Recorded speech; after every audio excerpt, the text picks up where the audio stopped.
अम्मी, देखें, जब आप इस तरह उदास होती हैं तो मैं फिर से उस बच्चे की तरह हो जाता हूं जिसे अपने भटक जाने का खौफ होता है। यानी मुझे ना तो कुछ समझ आता है और ना ही कुछ महसूस होता है। फिर ऐसा लगता है जैसे किसी भंवर में फंसता जा रहा हूं, मैं डूबता जा रहा हूं किसी गहरे समंदर में, एक गहरा और तारीक समंदर। लेकिन मैं फिर से पुरुम्मीद हो जाता हूं क्योंकि मुझे एक आवाज सुनाई देती है, आपकी, मुस्तफा कहने की। मैं आपका हाथ थाम रहा हूं मगर फिर भी उस गहरे समंदर में डूबता जा रहा हूं। बेटा, माफ कर दो मुझे। तुम्हारा हक तुम्हें नहीं दे सकी, गलती हो गई थी मुझसे। तुम्हारे बाबा से मोहब्बत करने के लिए माफ कर दो मुझे। मुझे नहीं पता था कि ऐसा कुछ होगा।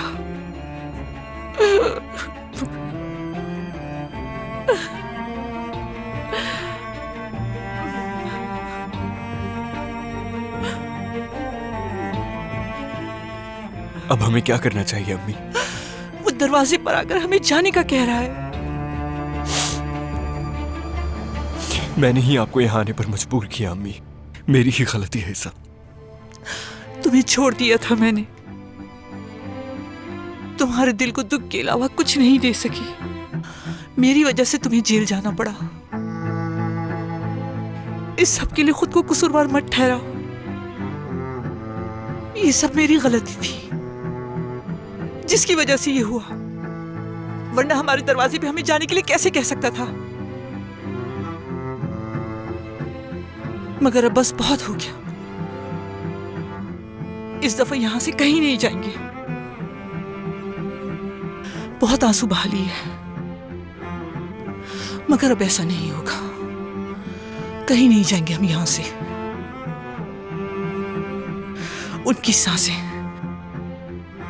उन पर ही तंग कर देंगे।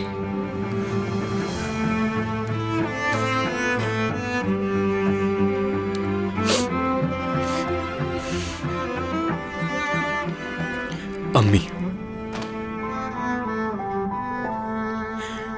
जब तक मैं उस उज़ैर कुर्बान को उसके किए की सजा नहीं दे देता, तब तक आपके और मेरे गम का मदावा नहीं होगा, ये जान लीजिए।